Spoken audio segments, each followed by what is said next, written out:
আলহামদুলিল্লাহ ওয়াকাফা ওয়া সালামুন আলা ইবাদিহিল্লাযীনা ইসতাফা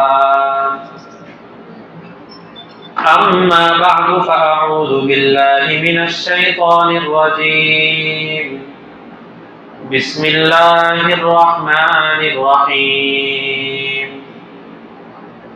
ইয়াওমা তাজিদু কুল্লু নাফসিন মা আমিলাত মিন খায়রিন মুহদারা وما عملت من سوء تود لو أن بينها وبينه أمدا بعيدا ويحذركم الله نفسه والله رؤوف بالعباد قل إن كنتم تحبون الله فاتبعوني يحببكم الله ويغفر لكم ذنوبكم والله غفور رحيم قل أطيعوا الله والرسول فإن تولوا فإن الله لا يحب الكافرين صدق الله مولانا العظيم الحمد لله الحمد لله الحمد لله সূরা আলে ইমরানের 30, 31 এবং 32 তিন আয়াত আপনাদের সামনে তেলাওয়াত করা হয়েছে। তিন আয়াতের যে বিষয়বস্তু, যে আলোচনা, বলতে গেলে আজকের এই তিন আয়াত এর বয়ান আপনারা অনেকবার শুনেছেন, কারণ এই তিন আয়াতই অনেক প্রসিদ্ধ। ওলামায়ে কেরাম প্রায় সময় এই আয়াতগুলো নিয়ে মানুষের সামনে বয়ান করে থাকেন। এই জন্য বিষয় পুরানো হতে পারে, বা যেগুলো আমরা আগে শুনেছি সেই কথাগুলোই আলোচনা করা হবে, কিন্তু কোরআনের আলোচনা এক বিষয়ে যদি প্রতি সপ্তাহে হতে থাকে তারপরও খারাপ লাগে না, মজা লাগে। এটা কোরআনের একটা মুআজিজা, কোরআনের কারামত। এটা কোরআনের তেলাওয়াত, যারা কোরআন শরীফ তেলাওয়াত করতে পারেন তাদেরকে যদি জিজ্ঞেস করা হয় যে কোরআন শরীফ শিখার পর থেকে নিয়ে এ পর্যন্ত কতবার তেলাওয়াত করেছেন, খতম দিয়েছেন কতবার, তাহলে অনেকেই বলবেন 100 বারের উপরে, 200 বারের উপরে, আরো বেশি। আর যারা হাফেজে কোরআন হয় তারা তো হেফজখানায় থাকা অবস্থায়, মানে 10 বছর 12 বছরে যখন হাফেজ হয়েছে, ওই সময়ে ওই বয়সের মধ্যে তার কয়শো বার কোরআন শরীফ পড়া হয় তার কোনো হিসাব নেই। কিন্তু কেউ এই কথা বলতে পারে না, বারবার একই পড়া পড়ি, ভালো লাগে না, মজা লাগে না, বাদ দিই, আরেকটা কিছু পড়ি, এই কথা কেউ বলে? বরঞ্চ যার ভিতরে কোরআন আসতে থাকে, কোরআন আরো পড়তে মনে চায়, আরো পড়তে মনে চায়। সব সময় কোরআনের মধ্যে আল্লাহ তাআলা এই একটা মজা দান করেছে। আমার একজন উস্তাদ আছেন, ছাত্র জমানায় দেখছি, এখনো সাক্ষাৎ পেলে দেখি, সব সময় দেখি, হুজুরে জিজ্ঞেস করে, হুজুর কেমন আছেন? ভালো আছি, তুমি কেমন আছো? এই কথা বলেই আমি উত্তর দিতেছি, আর ওই সময় হুজুর অটোমেটিক 2 ঠোঁট নড়তেছে এবং কোরআন তেলাওয়াতের আওয়াজ আমার কানে আসতেছে। সব সময় দেখি। আমরা যখন পরীক্ষা দিতাম, হুজুর গার্ড দিতেন, খাতা নিয়ে শিক্ষকরা গার্ড দেয় না, এই 3 ঘন্টা, 3.25 ঘন্টা গার্ড দিতে হইতো। এই 3 ঘন্টার মধ্যে হুজুর খাতা নিয়ে ঘুরতেছেন, প্রশ্ন দিতেছেন, ছাত্রদের দেখতেছেন, এর ভিতরে 3 ঘন্টায় 10, 12, 13 পারা তেলাওয়াত হয়ে যাচ্ছে। এখনো হুজুরকে যখন দেখি, মাঝে মধ্যে দেখা সাক্ষাৎ হয়, কথাবার্তা হয়, রিকশায় একসাথে চলা হয়, দেখা যায় যতক্ষণ কোরআন শরীফ মুখ দিয়ে চলছে। এবং হুজুরকে একবার জিজ্ঞেসও করছিলাম যে হুজুর আপনার খতম দিতে কয়দিন লাগে? হুজুর বলেন যে অনেক ব্যস্ততা, তো এই জন্য 3-4 দিন সময় লেগে যায়। মানে 3-4 দিনের মধ্যে হুজুর সারা বছর, রমজান মাসে না, সারা বছর 3-4 দিনে হুজুর এক খতম কোরআন শরীফ নিয়মিত পড়ার চেষ্টা করেন। আর মক্কা মদিনায় যখন যান তখন তো আরো অনেক বেশি হয়। তো বোঝানোর উদ্দেশ্য এই যে দেখেন, এই জমানায়ও জীবিত মানুষ, আমাদের সচক্ষে দেখা মানুষ, কোরআনের মধ্যে এমন এক মজা, এমন এক স্বাদ আল্লাহ তাআলা দান করেন যে কোনো তিক্ততা আসে না, কোনো বিরক্তি ভাব আসে না। আমার মনে হয় আপনারা যারা তাফসিরে আসেন, এটাও কোরআনের একটা কারামত, এটাও কোরআনের একটা মুজিজা যে কোরআনের আলোচনা, একই আলোচনা বারবার শুনতে ভালো লাগে, বারবার শুনতে মজা লাগে এবং এর দ্বারা আমলে আগ্রহ হয়। 30 নম্বর আয়াতে আল্লাহ তাআলা প্রসিদ্ধ একটি কথা বলেছেন। আল্লাহ বলেন, ইয়াউমা তাজিদু কুল্লু নাফসিন মা আমিলাত মিন খায়রিন মুহযারা। একটা দিন তোমাদের সামনে এমন আসবে, কুল্লু নাফস, কুল্লু নাফস মানে যত মানুষ আছে, যত আল্লাহর বান্দা, আল্লাহর বান্দি, জিন ইনসান যারাই আছে, সবাই কুল্লু নাফসিন মা আমিলাত, সে জন্মের পর থেকে নিয়ে কি করেছে মৃত্যু পর্যন্ত, মা আমিলাত মানে একদম সব কিছু, মিন খাইরিন যত ভালো কাজ করেছে, মুহযারা একদিন এমন আসবে তার সামনে সব হাজির করে দেওয়া হবে, কিছুই গোপন থাকবে না, একদম সব জন্মের পর থেকে নিয়ে, কোন কোন রিওয়ায়াতে হলো বালেগ হওয়ার পর থেকে নিয়ে, বাকি মূল কথা হলো একদম জন্মের পর থেকেই মানুষের সবকিছু রেকর্ড থাকে, সবকিছু হেফাজত করা হয়,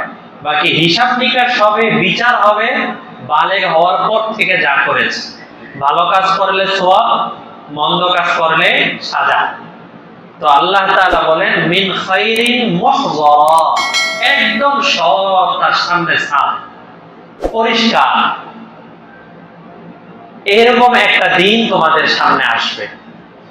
আমাদের মধ্যে কত মানুষ এমন হয় না, অফিস আদালতে জিজ্ঞেস করা হয় তুমি এই কাজ করছো, এই কাজ করছো, এই কাজ করছো, না না না না না, লাস্টে গিয়ে যখন বলা হয় সিসি ক্যামেরা চেক করা হবে, পরে আস্তে কথা ঘুরায়, সিসি ক্যামেরা তাহলে মনে হয় এই সময় হইতে পারে, তাহলে এটা হতে পারে, ওটা হতে পারে।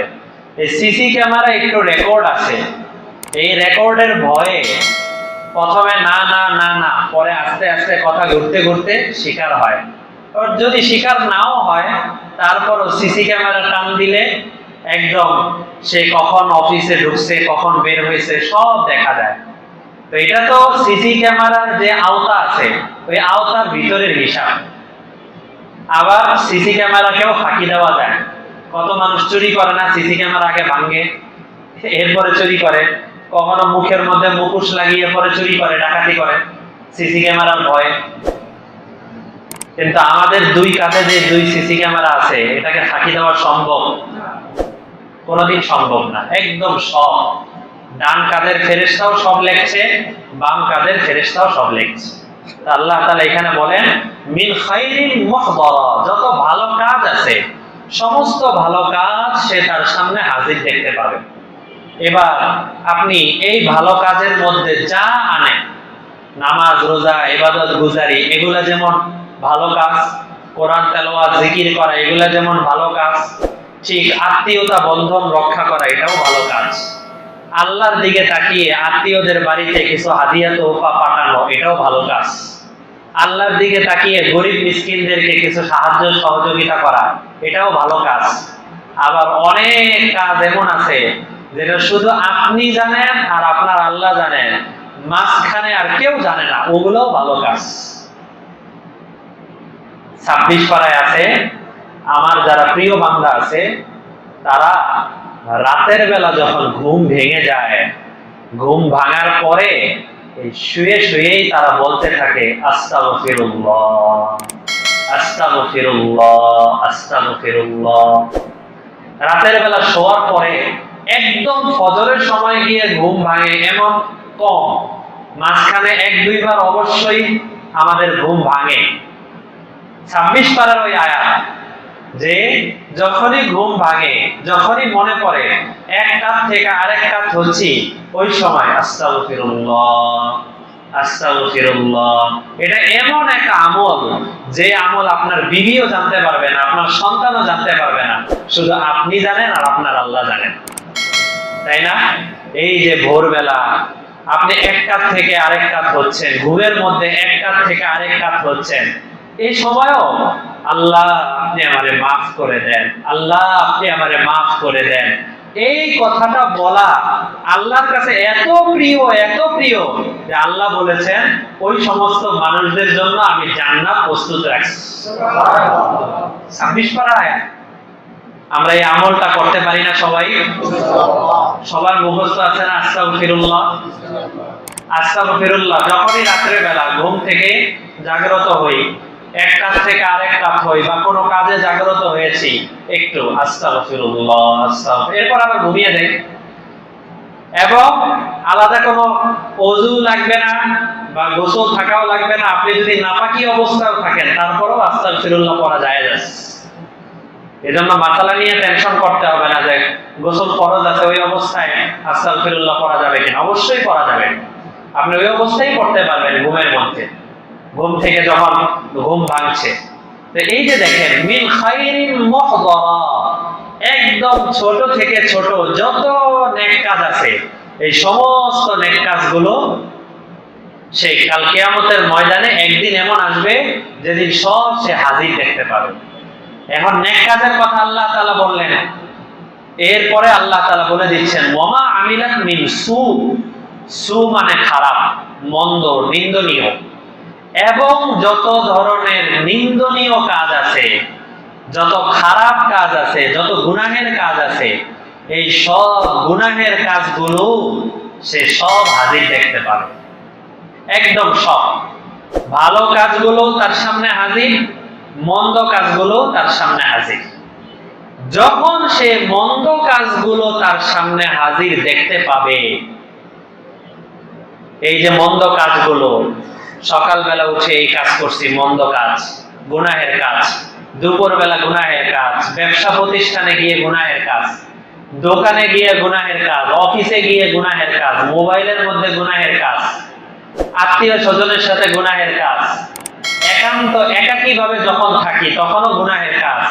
এই সব গুনাহগুলোকে, নিন্দনীয় কাজগুলোকে যখন সে দেখতে থাকবে, তখন তাওয়াদ্দু লাউ আন্না বাইনাহা ওয়া বাইনাহু আমাদাম বাঈদা, সে তখন ওই দিন চিৎকার করে বলতে থাকবে, এই আমলগুলো, বাম হাতের যে আমলগুলো আছে, এই আমলগুলোর দিকে তাকিয়ে বলতে থাকবে, হায় এই ব্যবসাটাই আমি না করতাম তাহলেও তো আমার জীবন পার হয়ে যেত, কেন ব্যবসা করতে গেলাম, আর কেন আমি 2 নম্বরই করলাম, এই চাকরিটাই আমি না করতাম, এই মোবাইলটাই আমি অবৈধভাবে ব্যবহার না করতাম। এই যে দেখেন আমাদাম বাঈদা, হায় এই গুনাহ আর আমার মাঝে যদি অনেক দূরের একটা দূরত্ব থাকতো, যে বন্ধুর কারণে আমি গুনাহের দিকে যাচ্ছি, হায় যদি এই বন্ধুর সাথে আমার কোনো পরিচয় না হইতো, যে আত্মীয়র কারণে আমি এই সমস্যার মধ্যে পড়লাম, সব লেখা,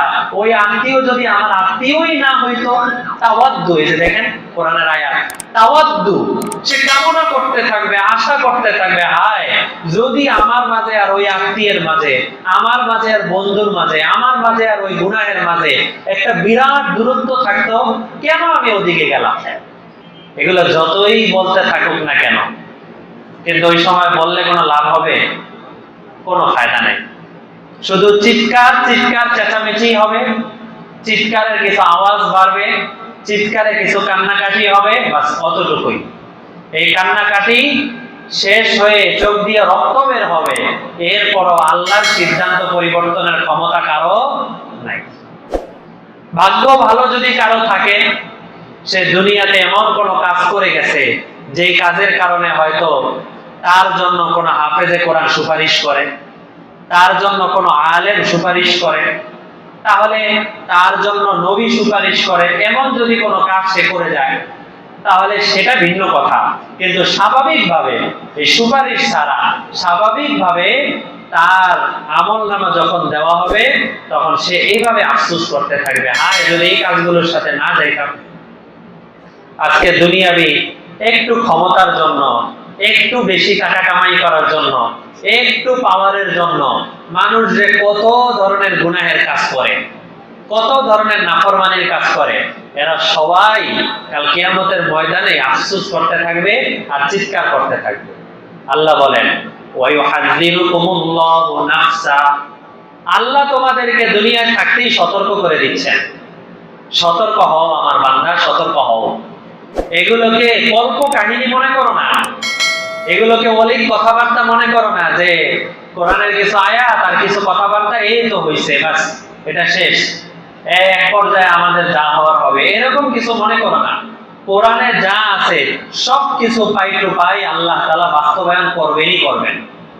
কোরআনের মধ্যে একটু মিথ্যা আছে? কোনো মিথ্যা নেই। এই জন্য দেখেন আমাদের নবীজি উনি মাসুম ছিলেন, নিষ্পাপ ছিলেন, তারপরেও হযরত আয়েশা বলেন মাঝে মধ্যে নবীজিকে দেখতাম যে নবীজি সেজদায় গিয়ে নফল নামাজে উনি আলাদা আল্লাহর কাছে কিছু দোয়া করতেন আরবিতে। এই জন্য নফল নামাজে সেজদায় গিয়ে কোরআন হাদিসে বর্ণিত কোন দোয়া এটা পড়া জায়েজ আছে, নফল নামাজ। তো নবীজি সেজদায় গিয়ে আল্লাহর কাছে দোয়া করতেন এবং হযরত আয়েশা এটা শুনতেন, আল্লাহর কাছে নবীজি চাইতেন, আল্লাহুম্মা বাঈদ বাইনি ওয়া বাইনা খাতায়ায়া কামা বা'আদতা বাইনাল মাশরিকি ওয়াল মাগরিব। মাশরিক মানে হলো পূর্ব, মাগরিব মানে হলো পশ্চিম। আল্লাহর রাসূল সেজদায় গিয়ে দোয়া করতেন, আল্লাহ গুনাহের মাঝে আর আমার মাঝে এত দূরত্ব তৈরি করে দাও যেমন পূর্ব আর পশ্চিমের দূরত্ব তুমি তৈরি করে রাখছো। দেখছেন নবীজি নিজেই নিষ্পাপ, তারপরও বলেন গুনাহ থেকে আমাকে এমন ভাবে দূরে রাখো যেভাবে পূর্ব আর পশ্চিম দূরে, এরকম আমাকেও গুনাহের থেকে দূরে রাখো। এই জন্য যেই বন্ধুর সাথে মনে হয় যে এই বন্ধুর সাথে থাকলে আমি কয়দিন পরে গুনাহ করব, এই বন্ধুর সাথে থাকা, বেঁচে থাকা, দূরে থাকা। যেই অনুষ্ঠানে গেলে, যেই জায়গায় গেলে, যেই পরিবেশে গেলে আমি গুনাহের মধ্যে লিপ্ত হতেই হবে, ওখান থেকে দূরে থাকা।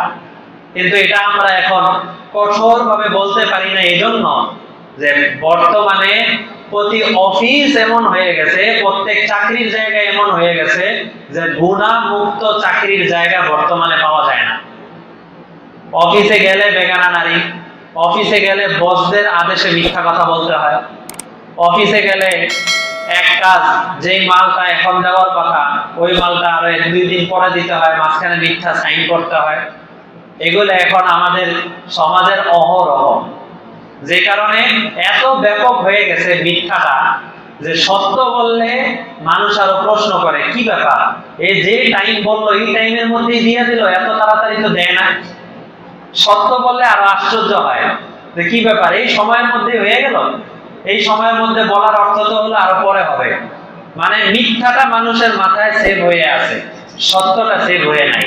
তো যাই হোক, যেই জায়গায় গেলে আমার গুনাহ করতে হয়, যেই জায়গায় গেলে আমার গুনাহের সাথে মিশতে হয়, ওই জায়গা থেকে আমি দূরে থাকার চেষ্টা করব যাতে এই আয়াতের মতো আমাদের আফসোস করতে না হয়। এরপরে আল্লাহ বলেন, ওয়াল্লাহু রাউফুম বিল ইবাদ, আল্লাহ তাআলা তার বান্দাদের উপরে বড় রহমশীল, বড় দয়াশীল। তিনি যদি চান তাহলে কাউকে মাফ করে দিতে পারেন, তিনি যদি চান তাহলে কাউকে সুপারিশের হাওয়ালা করতে পারেন। আল্লাহ তাআলা কিয়ামতের দিন অনেক বান্দা এমন আছে যাদেরকে সুপারিশের হাওয়ালা করে দিবেন যে বান্দা তুমি যাও, তুমি গুনাহ যা করছো তুমি পারলে সুপারিশ নিয়ে আসো, তুমি কারো সুপারিশ নিয়ে আসো, আমার কোন নেক বান্দার সুপারিশ নিয়ে আসো, সুপারিশ নিয়ে আসলে আমি মাফ করে দিব। কিন্তু দেখা যাবে হাসরের ময়দানে এই বান্দাটা চাপে চাপে জায়গায় জায়গায় ঘুরতে থাকবে, ঘুরতে থাকবে, একবার এর কাছে একবার এর কাছে। নবীর কাছে যাবে, নবী বলবেন যে কি ব্যাপার, তোমার চেহারার সাথেই তো আমার চেহারার মিল নেই, তোমার জন্য আমি কি সুপারিশ করব? দুনিয়াতে এমন কোন নেক মানুষের সাথে সম্পর্ক করতে পারে নাই যে নেক মানুষ এখন জান্নাতি এবং তার জন্য সুপারিশ করবে। এরকম কারোর সাথে কোনো মহব্বতের সম্পর্ক নাই। এক পর্যায়ে লোকটা যখন কারো কাছ থেকে সুপারিশ না পাবে, আবার আমলনামা নিয়ে এসে ওই আল্লাহ তাআলার আরশের নিচে এসে পড়ে যাবে আর বলবে, আল্লাহ, কাউকে সুপারিশ করার মতো পাইলাম না, কেউ আমাকে সুপারিশ করার মতো নাই। এই জন্য কাল কিয়ামতের ময়দানের হিসাব পুরো ভিন্ন। যাই হোক, এটা হলো 30 পারার 30 নাম্বার আয়াত।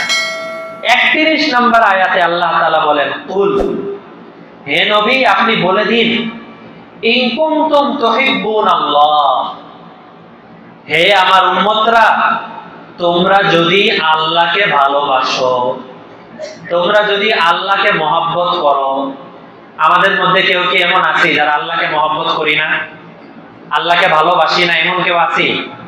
সবাই আমরা আল্লাহ তাআলাকে ভালোবাসি, আল্লাহ তাআলাকে মহব্বত করি। তিনি আমাদের মহব্বতের সবচেয়ে বেশি হকদার।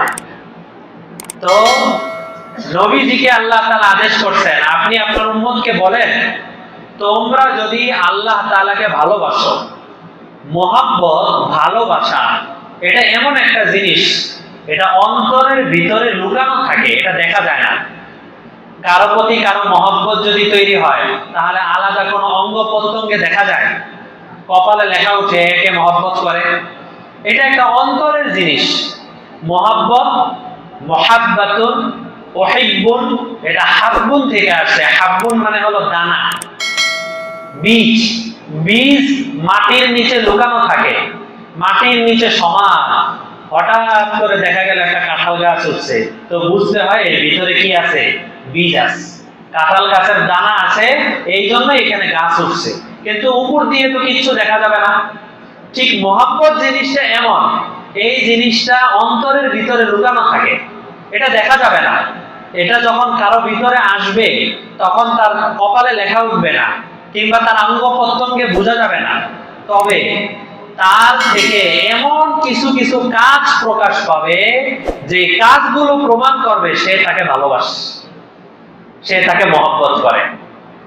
এই জন্য দেখা যাবে, যদি মা বাবাকে ভালোবাসি, মহব্বত করি, তাহলে আলাদা ঘোষণা দেওয়া লাগবে না। আমার মহব্বতই আমাকে এমন কিছু কাজ করতে বাধ্য করবে, যেটা মা বাবার মন খুশি হয়ে যাবে। সন্তানকে যদি আমি ভালোবাসি, তাহলে আলাদা বলার দরকার নাই, আমি অটোমেটিক নিজের থেকে এমন কিছু কাজ করব, যে কারণে সন্তানেরও ভালো লাগে। সন্তান বলবে, আমার বাবা, আমার মা আমাকে বেশি ভালোবাসে। বাবুদেরকে অনেক সময় জিজ্ঞেস করা হয় না, তোমার মা বেশি আদর করে না তোমার বাবা বেশি আদর করে? বলে, বাবা বেশি আদর করে বা মা বেশি আদর করে। কেন? মায়ের থেকে এমন কিছু কাজ প্রকাশ পাইছে, যে কারণে সে বুঝতে পারছে যে আমার মায়ের ভিতরে মহব্বত বেশি। এটা কাজের মাধ্যমে বোঝা যায়। সুতরাং কাজের মাধ্যমে কারো কাছ থেকে কিছুই প্রকাশ পাওয়া যায় নাই, কিন্তু সে মনে মনে বলতেছে আমার ভিতরে মহব্বতে ভরপুর। এটা মিথ্যা ছাড়া আর কোনো কথা হতে পারে না, তাই না? আল্লাহ তাআলা বলেন, ইন কুনতুম তুহিব্বুনাল্লাহ, তোমরা যদি আল্লাহকে ভালোবাসো। তার মানে আমরা হলাম আল্লাহর আশিক, আর আল্লাহ তাআলা হলেন আমাদের মাশুক। আমরা আল্লাহর আশিক, আল্লাহ তাআলা কি আমাদের মাশুক।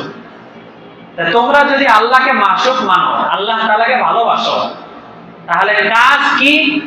ফাত্তাবিউনি, তাহলে আমি নবীজিকে প্রত্যেক কাজে তোমরা অনুসরণ করা শুরু করে দাও। যদি আমি নবীজিকে ভালোবাসি, আমি নবীজির মতো, নবীজির সুন্নতের মতো কাজ করতে পারো, তাহলে জেনে রাখো, ইউহিব্বুকুমুল্লাহ, এতক্ষণ ছিল তুমি আশিক আর আল্লাহ মাশুক। কিন্তু তুমি যদি নবীজির অনুসরণ করতে পারো, তাহলে আল্লাহ হয়ে যাবেন আশিক, আর তুমি হয়ে যাবে আল্লাহর মাশুক। আল্লাহ স্বয়ং তোমাকে ভালোবাসতে শুরু করবেন।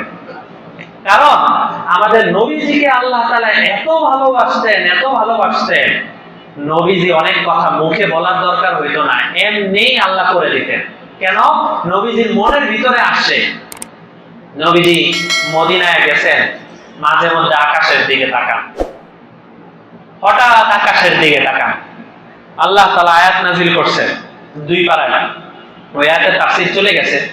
আয়াত নাজিল করছেন, হে নবী, আপনি বারবার বারবার আকাশের দিকে তাকান, কেন তাকান তা তো আমি বুঝি। বাইতুল মুকাদ্দাসের দিকে ফিরে নামাজ পড়তে আপনার ভালো লাগতেছে না, মনে চাচ্ছে আপনি কাবার দিকে ফিরে নামাজ পড়েন। যান, আপনি শুধু আকাশের দিকে তাকাইছেন আর মুখে কিছু বলতে হয় নাই। আমি আজকে থেকে আপনার জন্য কাবাকেই কিবলা বানায় দিলাম। আওয়াল্লি ওয়াজহাকা শাতরাল মাসজিদিল হারাম, মসজিদে হারামের দিকে ফিরে আপনি নামাজ পড়েন। দেখছেন, নবীজি আল্লাহর কাছে কোনো দোয়া করেন নাই, কিচ্ছু না, শুধু তাকাইছেন আসমানের দিকে। আল্লাহ ওই অনুযায়ী আয়াত নাজিল করে পুরা কিবলা ঘুরায় দিয়েছেন। কত বড় বিধান! সেই নবীজিকে যদি আমরা অনুসরণ করতে পারি, তাহলে নবীজিকে আল্লাহ যেমন ভালোবাসেন, আল্লাহ আমাদেরকে ওরকম ভালোবাসতে শুরু করবেন না? অবশ্যই শুরু করবেন। কিন্তু আমরা তো প্রতি কাজে একটু খেয়াল করে করে যেই কাজটা আমি স্বাভাবিকভাবে করতেছি সেটাই আমি নবীর তরিকায় যদি করি, তাহলেই নবীর অনুসরণ হয়ে গেল। মসজিদ থেকে আমরা সবাই এখন বের হব, যদি একটু খেয়াল করে বাম পা দিয়ে বের হই, তাহলে নবীজির অনুসরণ হয়ে গেল। মসজিদে সবাই ঢুকবো, একটু খেয়াল করে ডান পা দিয়ে ঢুকবো, নবীজির অনুসরণ হয়ে গেল। জামা গায়ে দিচ্ছি, একটু খেয়াল করে পাঞ্জাবিটা যখন মাথায় ঢুকাচ্ছি অথবা হাতটা যখন ঢুকাচ্ছি, ডান হাতটা আগে ঢুকাই পরে বাম হাতটা ঢুকাই, নবীজির অনুসরণ হয়ে গেল। যখন শরীর থেকে জামাটা খুলতেছি, আগে বাম পাশটা খুলি পরে ডান পাশটা খুলি, নবীজির অনুসরণ হয়ে গেল। মানে যেই কাজটা আমি স্বাভাবিকভাবে করছি সেটাই ভালো কাজটা ডান পাশ দিয়ে শুরু করা, আর মন্দ কাজ যদি হয় একটু নিম্নমানের কাজ, যেমন বাথরুমে যাওয়া নিম্নমানের কাজ, নাক পরিষ্কার করা নিম্নমানের কাজ, এগুলো বাম হাত দিয়ে করি, বাম পা দিয়ে করি, শেষ। এটাই নবীজির অনুসরণ হয়ে গেল। এই কাজগুলো করা কি অনেক কঠিন? নবীজির অনুসরণ করা সহজ বিষয় তো করতেই হবে, বড় কঠিন বিষয় যদি আসে তারপরও নবীজির অনুসরণ করা উচিত। কোথায় 313 আর কোথায় 1000? তাহলে এক একজনের মোকাবেলায় কয়জন করে পড়ে? 3 জন বা তার চেয়ে বেশি। হ্যাঁ, 3 জনের বেশি করে পড়ে। তাহলে মুসলমান একজন, 313 একজন মুসলমান 3 জন কাফেরের সাথে মোকাবেলা করতে হবে। ওই সময় মুসলমানদের উপরে কি পরিমাণ টেনশন! হায় যদি আমরা আরো কিছু সৈনিক পাইতাম, হায় যদি আরো কিছু মুসলমান থাকতো, হায় যদি আরো কিছু দলবল থাকতো, আজকে 1000-এর সাথে আমরা মোকাবেলাটা আরেকটু শক্তভাবে করতে পারতাম। এই সময় 2 জন সাহাবী আসে, 313 থেকে 315 হয়ে গেল। 2 জন সাহাবী আসার পরে রাসূলের সাথে দেখা করছে। দেখা করার পরে বলতেছে, কি ব্যাপার, তোমরা এত পিছিয়ে পড়ে গেলা, এত পরে আসলা, কারণটা কি? তখন ওই সাহাবীরা বলতেছেন, হযরত হুযায়ফা, হযরত তালহা, ওনারা বলতেছেন, ইয়া রাসূলুল্লাহ, আমরা তো আপনার বাহিনী রওনা হয়ে যাওয়ার পরে এরপরে আমরা রওনা হইছি, মাঝখানে কাফেরদের একজনের সাথে দেখা হয়ে গেছে, সে আমাদেরকে আটকায় ফেলছে। আটকায় ফেলার পরে জিজ্ঞেস করছে, এই তোমরা মনে হয় মুহাম্মদের কাছে যাচ্ছ, তোমরা মনে হয় আমাদের বিরুদ্ধে যুদ্ধ করবা, তাই না? তখন আমরা বলছি যে মুহাম্মদের কাছে যাচ্ছি এটা ঠিক, বাকি আমাদেরকে ছেড়ে দাও, আমরা এই আমাদের নবীজির কাছে যাচ্ছি, কথাবার্তা বলবো, ছেড়ে দাও, আমরা তোমাদের বিরুদ্ধে কোনো যুদ্ধে নামবো না, আমরা কোনো মোকাবেলা করবো না, আমাদেরকে ছেড়ে দাও। সত্যি নামবা না তো? হ্যাঁ, নামবো না। ঠিক আছে, ছেড়ে দিস। এবার রাসূলের কাছে আসে, আসার পরে বলে, ইয়া রাসূলুল্লাহ, 313 এই সময়ের মধ্যে আমরা 2 জনও যদি পারি, এই 2 জনই তো আমাদের জন্য একটা শক্তি। এই বিপদের মুহূর্তে 1 ফোঁটা পানি পাওয়া, এটা অনেক কিছু না? বিপদের মুহূর্তে 1 গ্লাস পানি পাওয়া তো অনেক কিছু। তাই 2 জন মানুষ একটু বাড়া, এটাই তো অনেক কিছু। রাসূল বললেন, যেহেতু বলে আসছো যে যুদ্ধ করবা না, তাহলে তোমাদের এই 2 জনের যুদ্ধে নামার কোনো দরকার নাই, আমার পক্ষ থেকে অনুমতি নাই। মুসলমান যখন সৎ কথা বলবে তখন সত্য বলবে, মুসলমান যখন ওয়াদা করবে তখন ওয়াদা রক্ষা করবে। দেখছেন আমাদের রাসূল আমাদের জন্য কি আদর্শ রেখে গেছেন, আর আমরা কার পিছনে দৌড়াচ্ছি, আমরা কোন আদর্শের পিছনে দৌড়াচ্ছি? তো এখানে আল্লাহ তাআলা বলেন যে আপনি জানায় দেন, যদি তোমরা আল্লাহকে ভালোবাসো তাহলে রাসূলকে অনুসরণ করো, রাসূলকে অনুসরণ করলে আল্লাহ তোমাদেরকে ভালোবাসতে শুরু করবেন। ওয়ায়াগফির লাকুম যুনুবাকুম, এবং আল্লাহ তোমাদের গুনাহগুলোকেও মাফ করে দিবেন। ওয়াল্লাহু গফুরুর রহিম, আল্লাহ তাআলা গুনাহ মাফকারী। কুল আতিউল্লাহ ওয়া রাসূল, তোমরা আল্লাহকে অনুসরণ করো এবং রাসূলকে অনুসরণ করো। ফাইন তাওয়াল্লাউ, কেউ যদি ঘাড় ঘুরায় নাও, না আমি আল্লাহকে অনুসরণ করব না, না আমি রাসূলকে অনুসরণ করব না, কেউ যদি এভাবে ঘাড় ঘুরায় নাও, আমার নির্ধারিত একটা দল আছে, আমার নির্ধারিত বন্ধু আছে, নির্ধারিত আমার গতি আছে, আমি তাদের পিছনেই চলবো, আমি আল্লাহ তার রাসূলের কথা শুনবো না, তাদের অনুসরণ করব না, তাওয়াল্লাউ, যদি কেউ এভাবে ঘাড় ঘুরায় নাও, ফা ইন্নাল্লাহা লা ইউহিব্বুল কাফিরিন, জেনে রাখো আল্লাহ তাআলা ওই সমস্ত মানুষদেরকে ভালোবাসেন না যারা এইভাবে ঘাড় ঘুরায় নিবে। এই সমস্ত কাফের, এই সমস্ত গুনাহগার যারা আল্লাহ এবং তার রাসূল থেকে ঘাড় ঘুরায় নিবে, আল্লাহ তাআলা তাদেরকে ভালোবাসেন না। এই জন্য যারা নামাজ পড়ে না, যারা দ্বীনের কাজের সাথে জুড়ে না, যারা এই সুদী কারবারের সাথে জড়িত, যারা বিভিন্ন ধরনের পেরেশানির মধ্যে আছে, আল্লাহ বলে দিবেন যে তাদেরকে আল্লাহ ভালোবাসেন না। তো তাদের ফ্যামিলির মধ্যে শান্তি আসবে? ঘরটা হয়ে যায় একটা আগুনের টুকরা। ঘর কি হয়ে যায় ভাই? আগুনের টুকরা হয়ে যায়। কেন? আল্লাহ এবং তার রাসূলকে মানে না। শান্তি দেওয়ার মালিক তো কে? আল্লাহ। তো আল্লাহ তাআলাকে মানো না, আল্লাহ তোমার ঘরের মধ্যেও এই ধরনের আযাব দিয়ে দেয়। ব্যবসার মধ্যে পেরেশানি, চাকরির মধ্যে পেরেশানি, সব পেরেশানির মধ্যে যুক্ত হয়ে আছে। আল্লাহ তাআলা আমাদেরকে এই আয়াতগুলোর উপরে আমল করার তৌফিক দান করেন। ওয়া আখিরু দাওয়ানা আনিল হামদুলিল্লাহি রাব্বিল আলামিন।